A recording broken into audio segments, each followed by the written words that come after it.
Hi, I'm Gareth Green, and in this video we're going to be thinking about this matter of how to write down a melody that you hear in your head. Now this can be a really frustrating thing for composers because you've got this fantastic idea for your first symphony in your head and you're thinking, I can't write it down. So what a pity if that happens to you. Some people have to do this stuff for exams and they find it a bit of a trial, and I'm fantastic at playing my instrument, but don't ask me to write down a melody and I'm not going to do great in the exam because I can't do this. So whether you're having to do it for an exam or whether it's actually something you're thinking, I really want to be able to do this, hopefully this will give you some useful pointers. So if you can hear a melody in your head, the thing to do is to kind of live with it a little bit and just think, now, what is it that I'm doing? Let's take a very simple example. Say you've just written this great melody in your mind that you now want to put on this blank sheet of paper, and your melody goes like this.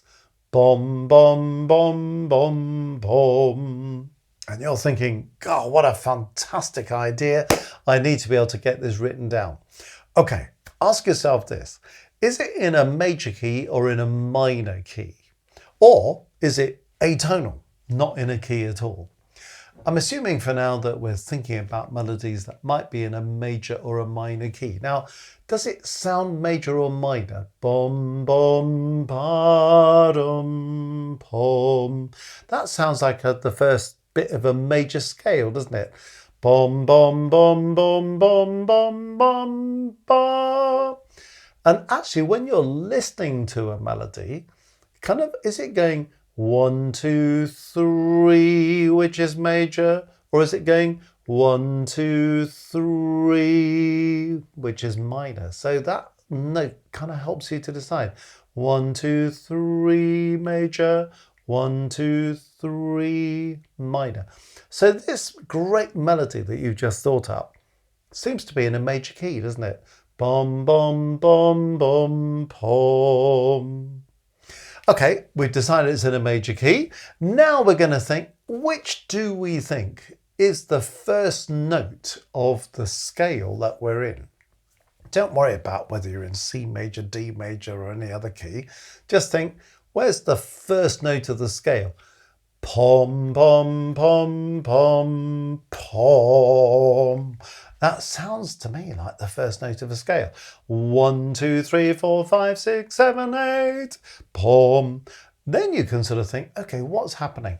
Am I moving up or down? Well, I'm going pom, up, up, down, down. So that's giving me the shape of a melody. That's quite useful, isn't it? Am I going by step or am I leaping? Well, boom, step, step, step, step. Oh, okay. So if I'm starting on number 1, my melody is going 1, 2, 3, 2, 1. Brilliant. We're well on our way to writing down this melody. So imagine for a moment that we're in C major. Doesn't matter if it's the wrong key, you can always take it to a different key later. So if my first note is C and I'm going 1, 2, 3, 2, 1, and I'm in C major, I must be going C, D, E, D, C. So now I've got the pitch of my melody sorted. Fantastic. Then the next thing is, I wonder what the rhythm of this melody is. Well, do I feel a pulse in this? Pum, pum, pum, pum, pum. That seems to be the pulse. Now, what's happening on each of those pulses? Pum, pum, pum, pum, pum. I seem to have 2 notes on the first pulse, 2 notes on the second pulse, 1 note on the third pulse.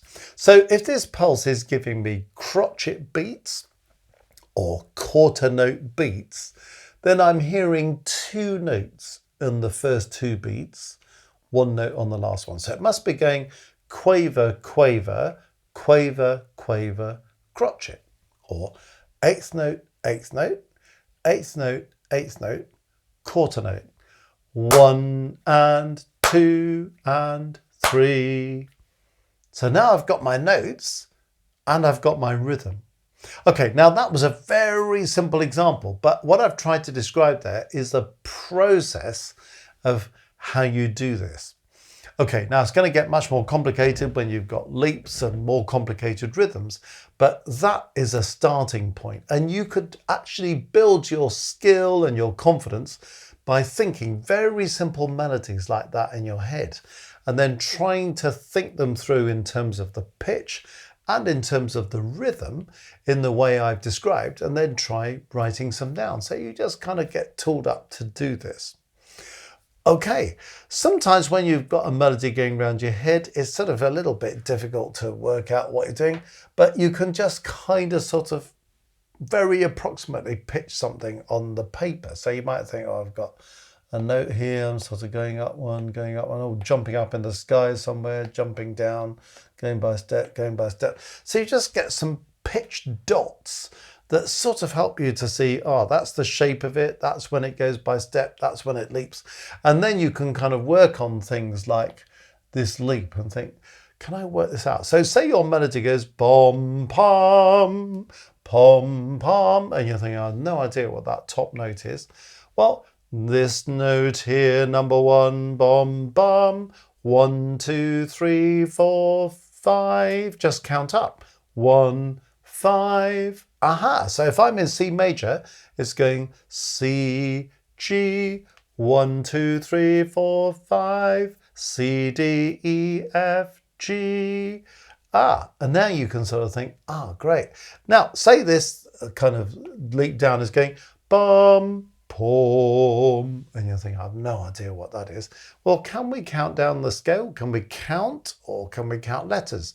G, F, E, D, C, B, G, B. So you can kind of do those steps in between the leaps and try and count your way through them.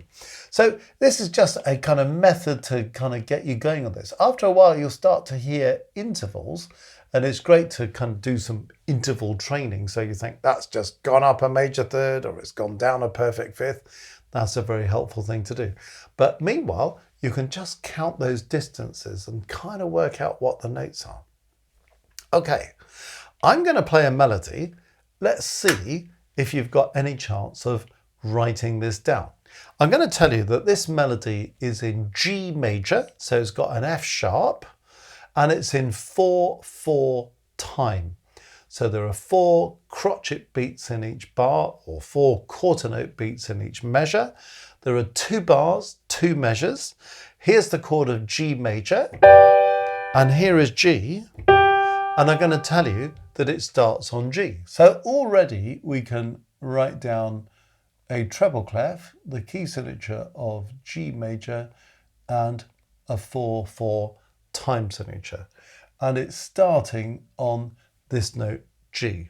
So have a listen to this melody now. Let's start by really thinking about pitch. When you hear this melody, is it going up one? Is it going down one? Is it leaping? You know, what's going on? So here's the melody, and if you can memorize it, because it's only 2 bars, 2 measures, you can keep working on it in your head in between the playings. Here's G major, here's G. 1, 2, 3, 4.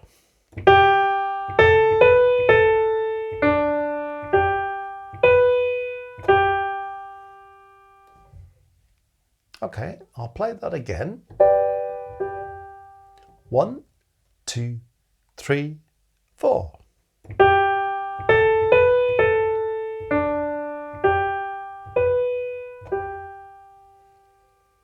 Okay, now some people will have thought, oh, I can do this, I'm onto it, fantastic. Because you've had some experience of this, you can hear intervals, those kind of things. Other people are probably thinking, oh my goodness, what's going on here? Well, let's see if we can work out what goes by step, what leaps. So listen to it one more time. 1, 2, 3, 4.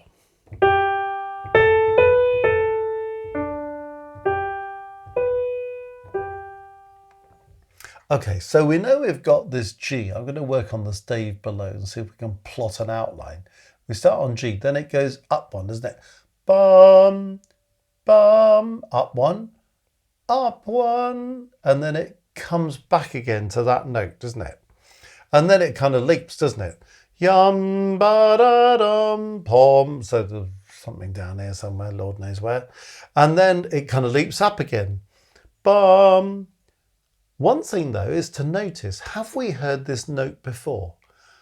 Ba da da dum, pom, bum. Oh, it sounds like the first note, doesn't it? Or the tonic note. So it sounds like we've got this G back again. And then what happens at the end? Bum, bum, bum. Well, it leaps up somewhere, we don't know where yet. But then doesn't it come back to G again? So G, up, G. So we're beginning to get an idea, aren't we, as to what some of these notes are.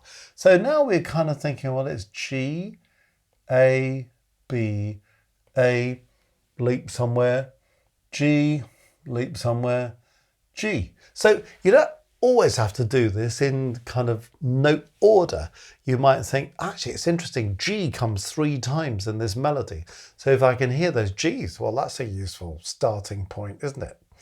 Now, I've then got to think, well, what are these leaps about? So what have we got? We've got G, A, B, A, bum.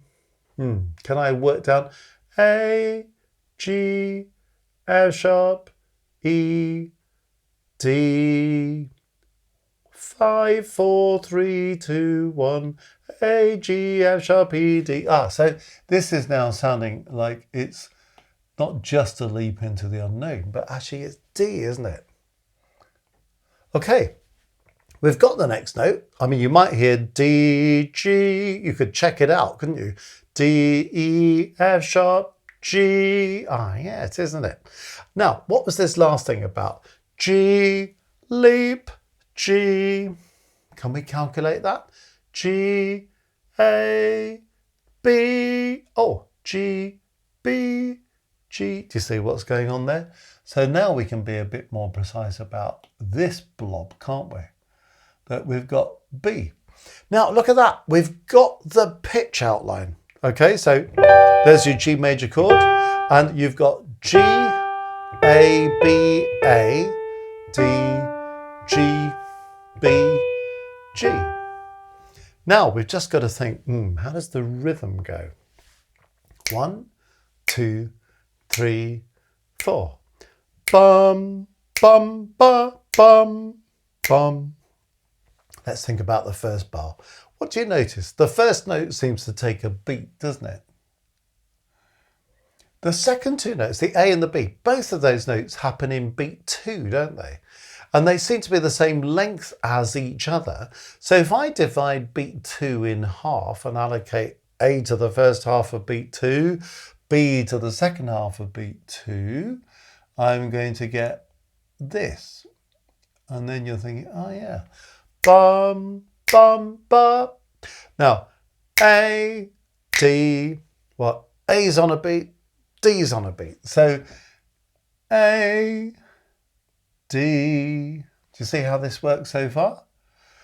G, A, B, A, D. Oh, I've used up 4 beats. So at this point, there must be a bar line, mustn't there? Okay, what about the second bar then? G, B, G. Oh, G seems to be on beat 1. B seems to be on beat 2. G seems to be on beat 3, but it continues into beat 4. So, okay, here's G for beat 1. Here's B for beat 2. Here's G taking up beats 3 and 4. And then we come to the end of our 2-bar melody. Okay, there's the G major chord.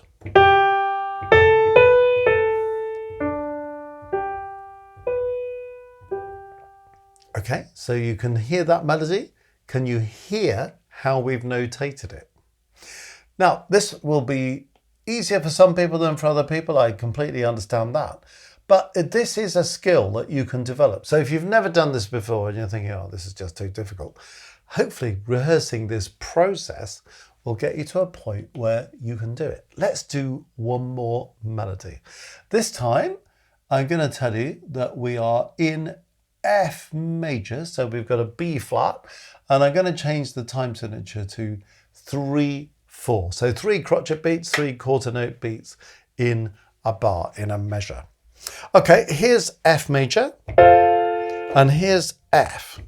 So F is your tonic, your keynote, your first note of the scale, all right? Okay, now I'm going to give you the first note because it's not F, it's actually C, okay? So there's the F major chord, here's F, here's that first note C. Can you hear that? 1, 2, 3, 4, 5, F, G, A, B flat, C. So that's my first note. Okay, I'll play the melody once I've counted in. 1, 2, 3.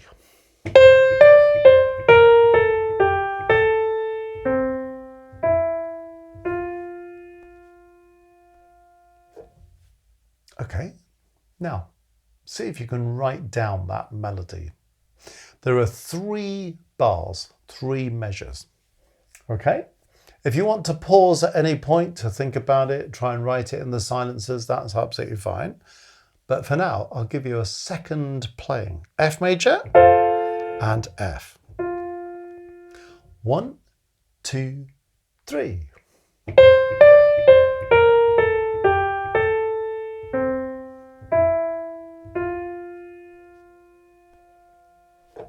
Pause the video if you want to try and work that out on your own a bit. Okay, let's move on. Here's that chord. Now I just want to think about what's going in which direction, what's going by step, what's going by leap. Okay, so listen to it again. 1, 2, 3.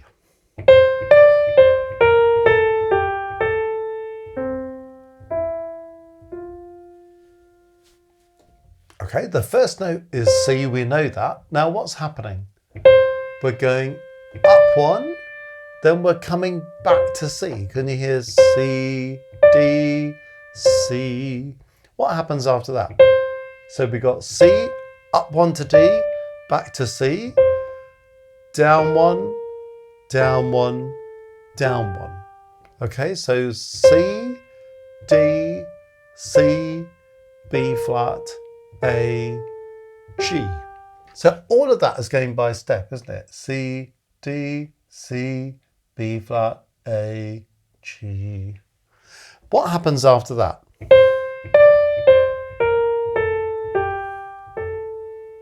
It goes up 1 again, up 1 by step. So everything today is a step, isn't it? We're either stepping up or we're stepping down. Up, down, down, down, down, up. Now here's a tricky one. So we've got some kind of big plunge down there somewhere, all right? So whether we know what it is or not, at least we can kind of plot that there's a big leap. Now when we come back to think about it, let's see if we can remember this interval. We know the top note is A. We don't really know what the bottom note is. Can we count down? A, G, F, E, D, C, A, C, 6, 5, 4, 3, 2, 1, you know, just to work out the interval. So we're now thinking, that note at the bottom is no longer a blob, it's C. A, C. There are only 2 more notes. So we've got C, and here's C, bom, bom. So bom, bom. That's not a step, is it? It's a little leap. So how little? Bom, bom, 1, 2, 3, bom, bom, C, D, E. So that's going to E. And then what happens? We're going bom, bom. We're just going up 1. Or you might think, that sounds like the tonic. It sounds like the first note of the scale. It sounds like F. Pom. So now we've got our notes, haven't we? C, D, C, B flat, A, G, A, C, E, F. That's the pitch.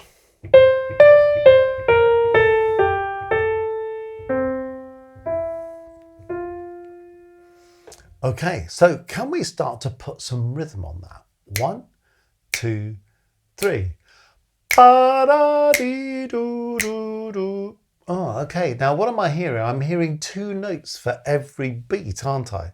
So if the beat's a crotchet beat or a quarter note beat, I'm hearing 2 quavers or 2 eighth notes on each beat. Oh, how does that work out? C, D, C, B flat, A, G, 1 and 2 and 3 and... Oh, that's quite interesting, isn't it? Because it's really saying 1 and 2 and 3 and... Can you hear how that's dividing us into quavers or into those eighth notes? And that's filling up the first bar for us, the first measure.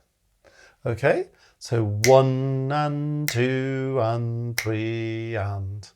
Oh, okay. And then what am I doing next? Well, then I've got bum, bum, bum. There seems to be 1 note on each beat, doesn't it? 1, 2, 3. So crotchet or a quarter note, another crotchet or a quarter note, another crotchet or a quarter note. I've filled up the second bar. Okay, and then I've just got F at the end. How long's F? Ba. Oh, 3 beats, so that's handy. It's just filling up the last bar, the last measure. There's my 3 beats. End of tune. So do you see how we kind of work that out?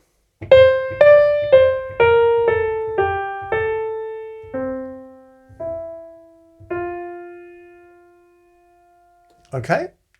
I probably should have put the stems down in the first bar, the first measure, but anyway, that's not the most important thing. The important thing is to kind of work out, how do I get a melody that's in my head to a place where I can process it enough to write it down?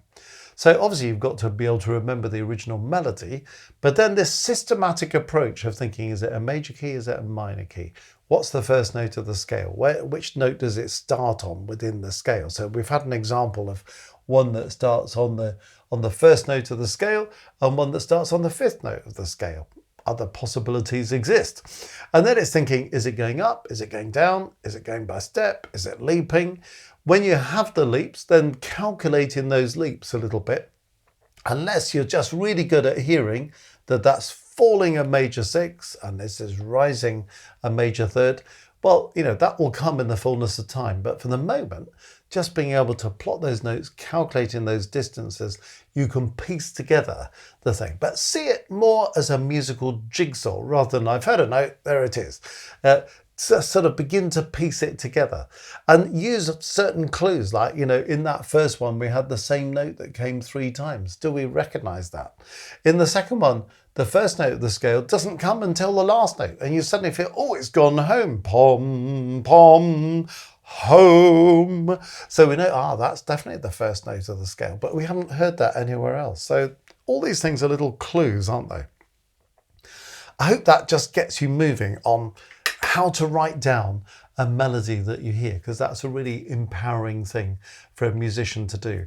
The other big plus for performers is this: if you can hear a melody that's, you know, in your head and then write it down, you can also kind of start to do the reverse. You could look at these melodies. If this were a piece of piano music or trumpet music or something, you could look at that melody and think, I know what that sounds like and I know what the rhythm is. So if you want to sight read, you know what it sounds like before you play it. It's going to give you superb confidence, as well as confidence with the pieces that you're learning, thinking, yeah, I have got those rhythms right, I have got those notes right. And you spot immediately when you've played a wrong note or a wrong rhythm, and it really helps you to feel strong about what you're reading. So it's an essential skill for any musician at all. So if you've got to do it for an exam and that's a terrible labour for you, well, I'm sorry about that, but it will actually help you in the long run. And any musician, definitely worth working on these skills. Well, if you've enjoyed this video and seen the value of this for a musician, let me invite you to the Music Matters website, www.mmcourses.co.uk. When you get there, lots of things to look at, so click on anything that takes your fancy. It's loaded with resources that will help you. Click on Courses and you will find under Courses oral tests for 8 different levels of exam grades. So if you're taking your grade 1, 2, 3, 4, 5, 6, 7, 8 and you want oral tests for those grades, they're all there. Lots of instructions as to how to go about the test and get really good at doing that. If you're wanting to focus on the skills that we've really tackled here, writing down melodies, developing those skills into writing in 2 parts, 3 parts, 4 parts and so on, have a look at our oral dictation course, which is really going to empower you to do all this stuff on a much bigger scale. So it's all there, lots of other things besides. Enjoy looking around the website and seeing what's there for you. www.mmcourses.co.uk.